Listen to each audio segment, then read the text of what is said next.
Хазрат, уважаемые друзья и коллеги, от имени нашей комиссии Альберт Хазрат является моим замом. Хотел бы приветствовать всех участников нашей секции.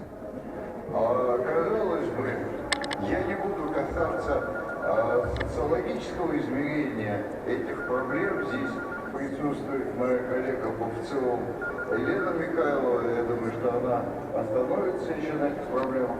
Я хотел бы остановиться на некотором парадоксе.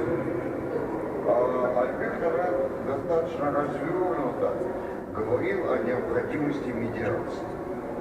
И в чем же стоит парадокс? С одной стороны, напряжение межнациональное, межрелигиозное явно в стране спадает.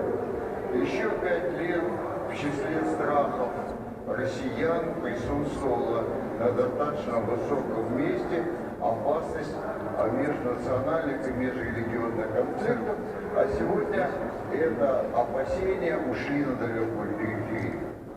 И тем не менее, казалось бы, ну чего, добились, и слава Богу. Но однако необходимость, и об этом Альберт Хазрат немножко упомянул, медиации, на мой взгляд, существенно возрастает. И вот в связи с чем. Наша страна предпринимает сегодня огромные усилия в том, что мы называем российский прорыв. Через 2 дня, 4 ноября, в Палате состоится обсуждение специального доклада «Российский прорыв и задачи гражданского общества», где мы говорим о том, что это реально успех или не успех российского прорыва будет определять судьбу нашей страны и государства, и общества на большой перспективе.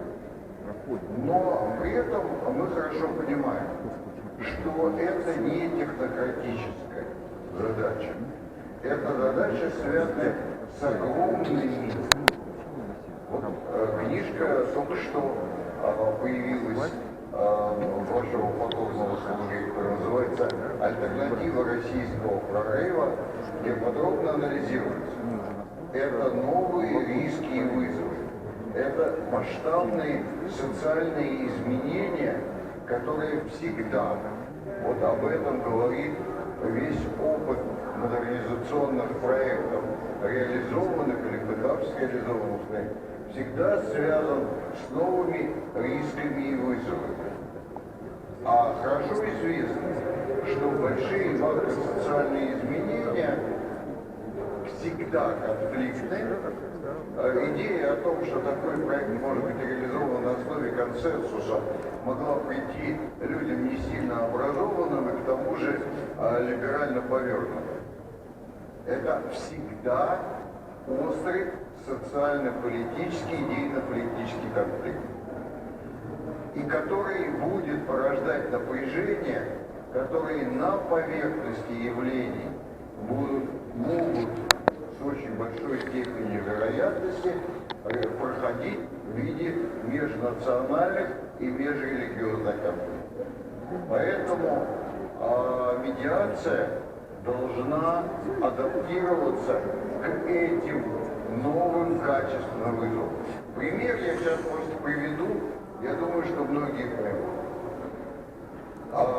Сейчас идет огромная технологическая волна, одним из проявлений которых является революция в медицине и биотехнологиях.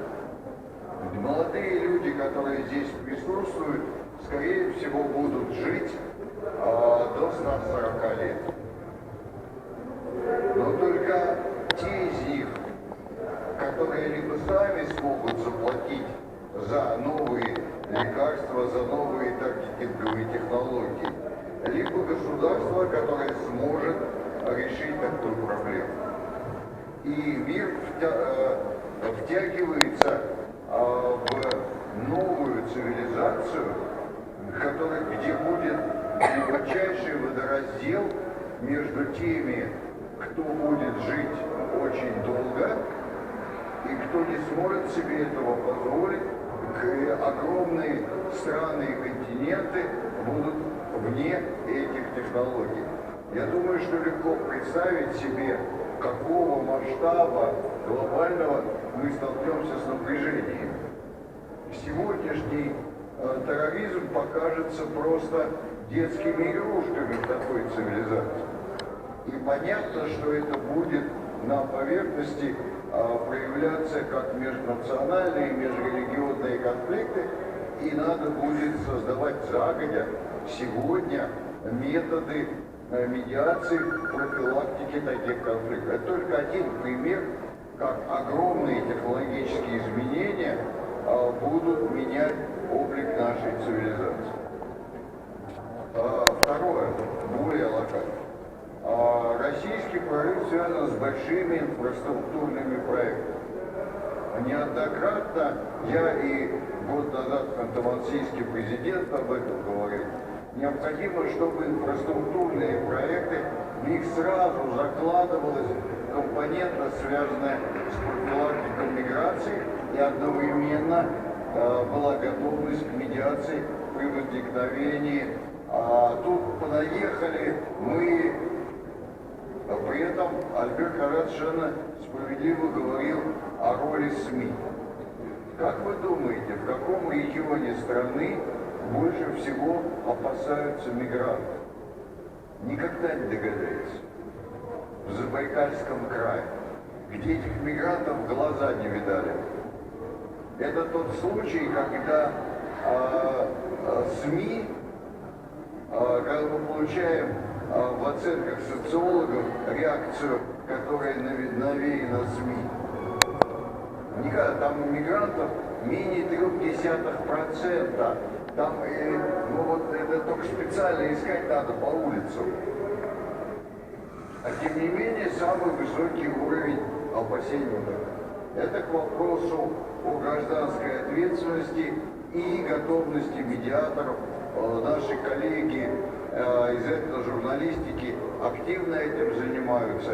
Идет конкурс сейчас на лучшее освещение этой проблематики.